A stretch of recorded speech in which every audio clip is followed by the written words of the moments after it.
Hello student, applications of matrices and determinants. Exercise 1.6 question number 1ல subdivision number 1. Consistent methodல வந்து பாசிபிளா இருக்கான்னு சொல்லி கேட்டிருக்காங்க. அப்படி பாசிபிளா இருந்தது அப்படின்னா வந்து இந்த சிஸ்டம் ஆஃப் லீனியர் ஈக்குவேஷனுக்கு வந்து ரேயிங் மெத்தடில் வந்து ஃபைன் பண்ணி சொல்லியிருக்காங்க. ஃபஸ்ட்டு கன்சிஸ்டன்ட் மெத்தடாக இருக்கான்னு சொல்லி ஃபைன் பண்ணுறதுக்கு ரோ எச்சலான் ஃபார்மெட்டில் நம்ம ரைட் பண்ணணும். ரோ எச்சலான் ஃபார்மெட்டில் ரைட் பண்ணுறதுக்கு ஆக்மெண்டட் மேட்ரிக்ஸை ரைட் பண்ணிக்கலாம். ஆக்மெண்டட் மேட்ரிக்ஸ்னால் ஏங்கிற மேட்ரிக்ஸும் பிங்கிற மேட்ரிக்ஸையும் சேர்த்து எழுதணும்னா ஆக்மெண்டட் மேட்ரிக்ஸ் நமக்கு கிடைக்கும்.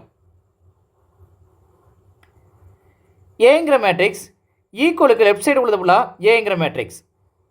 ஃபர்ஸ்ட் ஈக்குவேஷனில், செகண்ட் ஈக்குவேஷனில் ஈக்குவலுக்கு இந்த சைடு உள்ளது, தேர்ட் ஈக்குவேஷனில் ஈக்குவலுக்கு லெஃப்ட் சைடு உள்ளது. இப்போ எழுதிடலாம். கோஎஃபிஷியன்ட் வேல்யூஸ்க்கு மட்டும் ரைட் பண்ணலாம். 1 -1 2 நெக்ஸ்ட்டு 2 1 4 நெக்ஸ்ட்டு 4 -1 1 நெக்ஸ்ட்டு பிங்கிற மேட்ரிக்ஸ் ஈக்குவலுக்கு ரைட் சைடு உள்ளது 2 7 4. இதுதான் augmented matrix. Row echelon form அப்படின்னா ஃபர்ஸ்ட் ரோவில் ஃபர்ஸ்ட் எலமெண்ட், செகண்ட் ரோவில் செகண்ட் எலமெண்ட், தேர்ட் ரோவில் தேர்ட் எலமெண்ட். இது கீழே உள்ள எலமெண்ட்ஸ் அப்பெல்லாம் நம்ம ஜீரோவாக மாற்றணும். ஜீரோவாக மாற்றுறதுக்கு ஃபஸ்ட் ரோவில் இருக்கக்கூடிய ஃபஸ்ட் எலமெண்ட்டை ஃபிக்ஸராக வச்சு, ஃபஸ்ட் ரோவில் இருக்கக்கூடிய ஃபஸ்ட் எலமெண்ட் 1 ஃபிக்ஸராக வச்சு, R2ல் இருக்கக்கூடிய ஃபஸ்ட் எலமெண்ட்டையும் R3ல் இருக்கக்கூடிய ஃபஸ்ட் எலமெண்ட்டையும் அது கீழே உள்ள எலமெண்ட்ஸ் அப்பெல்லாம் ஜீரோவாக நம்ம மாற்றணும். ஜீரோவாக மாற்றுறதுக்கு R1ல் எந்த ப்ராசஸிங் நடக்காது. அப்போ R2லையும் R3ல மட்டும் ப்ராசஸிங் நடக்கும். அப்போ R2வையும் R3யையும் நம்ம ரைட் பண்ணிடலாம். R2 இம்ப்ளைஸ் R2ல் இங்கே 2 இருக்குது, இங்கே R1ல் என்ன இருக்குது, 1 இருக்குது. அப்போனா R2 -2R1. Next R3ல் R3 implies இங்கே R3ல் 4 இருக்குது. R3 எப்படி ரைட் பண்ணிக்கோங்க, அங்கே 1 தான் இருக்குது. அப்போ -4R1. R1ல் எந்த ப்ராசஸுமே நடக்காது. அதனால் R1 அப்படியே ரைட் பண்ணியாச்சு. R1 அப்படியே ரைட் பண்ணியிருக்கோம். இப்போ R2லையும் R3லையும் நடக்க வேண்டிய ப்ராசஸிங் அதை வந்து நம்ம ரப்போருக்கா சைடில் ரைட் பண்ணிடலாம். R2 implies R2 -2R1. இப்போ R2 அப்படியே ரைட் பண்ணிடலாம். R2ல் வந்து 2 1 4 7. Next -2R1. R1 -2ஆல் மல்டிப்ளை பண்ணால் -2 R1 -2ஆல் பண்ணால் ஆல்ரெடி மைனஸ் இருக்குது, அது +2ஆக மாறிடும். நெக்ஸ்ட்டு -4 இதை சப்ராக்ஷன் பண்ணோம்னா 0 3 0 3. இந்த ப்ராசஸிங் எங்கே நடந்து முடிஞ்சிருக்குன்னா R2ல் நடந்து முடிஞ்சிருக்கு. இந்த ப்ராசஸிங் R2ல் நடந்து முடிஞ்சிருக்கு. அப்போ R2ல் எடுத்து இதை ரைட் பண்ணிடலாம். 0 3 0 3. Next R3 implies R3 -4R1. R3 எப்படி ரைட் பண்ணிக்கலாம். R3 4 -1 1 4 -4R1. R1 -4ஆல் மல்டிப்ளை பண்ணால் -4 +4 -8 -8. இதை சப்ராக்ஷன் பண்ணோம்னா 0 3 -7 -4. இந்த ப்ராசஸிங் எங்கே நடந்து முடிஞ்சிருக்குன்னா R3ல் நடந்து முடிஞ்சிருக்கு. அப்போ R3ல் இதை அப்படியே ரைட் பண்ணிடலாம். 0 3 -7 -4.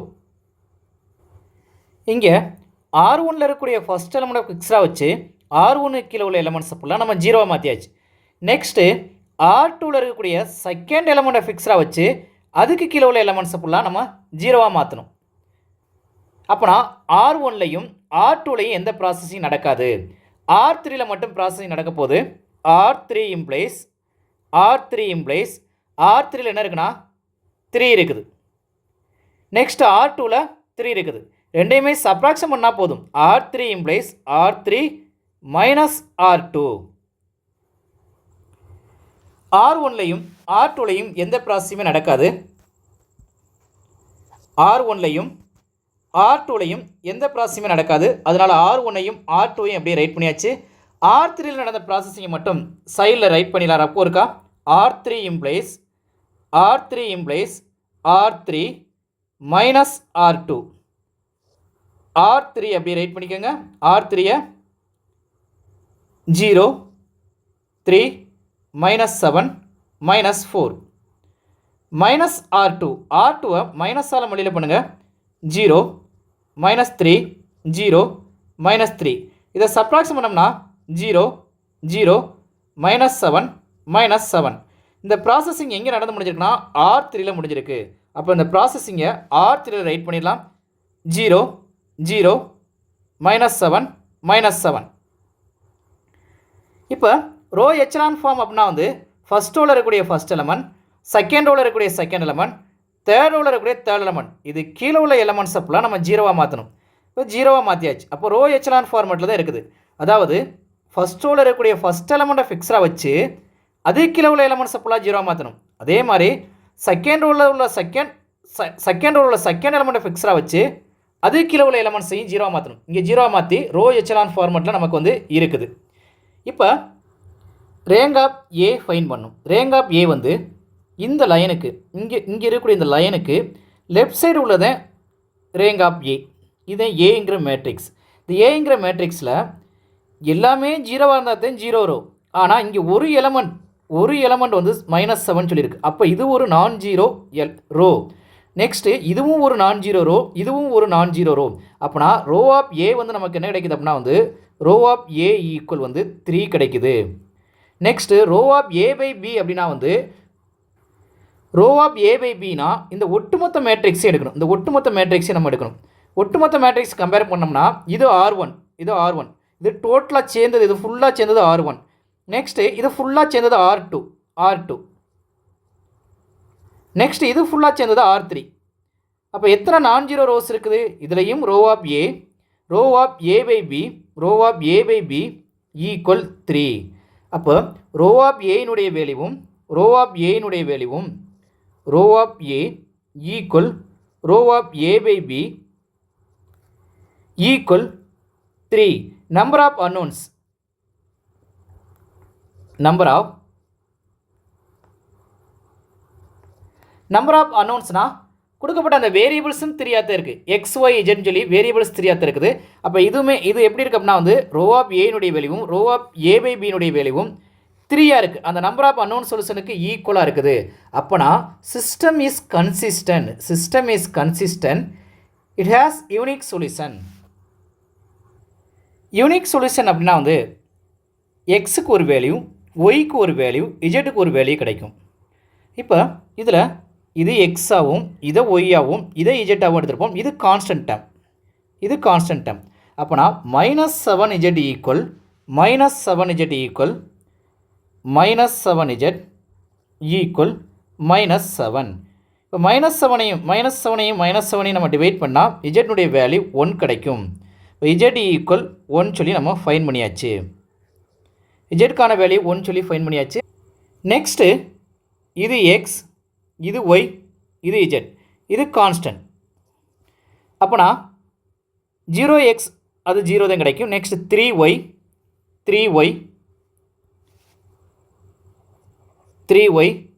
நெக்ஸ்ட் உள்ளது 0, அது தேவையில்லை. ஈக்குவல் கான்ஸ்டன்ட் டேர்ம் மட்டும் எழுதிக்கலாம். ஈக்குவல் 3. இப்போ 3 டிவைட் பண்ணிட்டோம்னா ஒய்யுடைய வேல்யூ நமக்கு 1 கிடைக்குது. நெக்ஸ்ட்டு இது எக்ஸ், இது ஒய், இது இஜெட், இது கான்ஸ்டன்ட் டேர்ம். இப்போ x minus y, x minus ஒய்க்கு பல ஆல்ரெடி இங்கே ஒரு வேல்யூ ஃபைன் பண்ணி வச்சுருக்கோம். 1 சொல்லி 1உடைய வேல்யூ அப்ளை பண்ணிடலாம். +2 இஜெட்டு பல ஒரு வேல்யூவை ஃபைன் பண்ணி வச்சுருக்கோம். இஜெட்டு பல நம்ம ஃபைன் பண்ணி வச்சிருக்கக்கூடிய வேல்யூ இஜெட் ஈக்குவல் 1 அப்ளை பண்ணலாம். Next constant term 2. இப்போ இதை மல்டிப்ளை பண்ணோம்னா எக்ஸ் -1 +2 ஈக்குவல் 2. இதை ஆட் பண்ணும்போது இதை சப்ராக்ஷன் பண்ணோம்னா 1 கிடைக்கும். சப்ராக்ஷன் பண்ணும்போது 1 கிடைக்கும். அந்த 1 அந்த சைடு ஷிஃப்ட் பண்ணிட்டோம்னா 2 -1. எக்ஸுடைய வேல்யூ நமக்கு சப்ராக்ஷன் பண்ணும்போது 1 சொல்லி வேல்யூ கிடைக்குது. XY இஜெட்டுக்கான வேல்யூ யூனிக் சொல்யூஷனாக இருக்கணும். அப்போ நமக்கு எக்ஸ் ஒய் இஜெட்னுடைய ஆன்சரை எடுத்து வைக்கலாம். X comma y comma z. எக்ஸுக்கு நம்ம ஃபைன் பண்ணி வச்சிருக்கக்கூடிய வேல்யூ 1, ஒய்க்கு ஃபைன் பண்ணி வச்சிருக்கக்கூடிய வேல்யூ 1, இஜெட்டுக்கு ஃபைன் பண்ணி வச்சிருக்கக்கூடிய வேல்யூ 1. இப்படியே எழுதிக்கலாம். Or x equal 1, y equal 1, z equal 1 சொல்லி நம்ம ரைட் பண்ணிக்கலாம். லாஸ்ட்டில் மறக்காமல் ஆன்சரை பாக்ஸ் பண்ணிக்கோங்க. டவுட்ஸ் ஏதாவது இருந்தால் கமெண்ட்ஸ் பண்ணுங்கள்.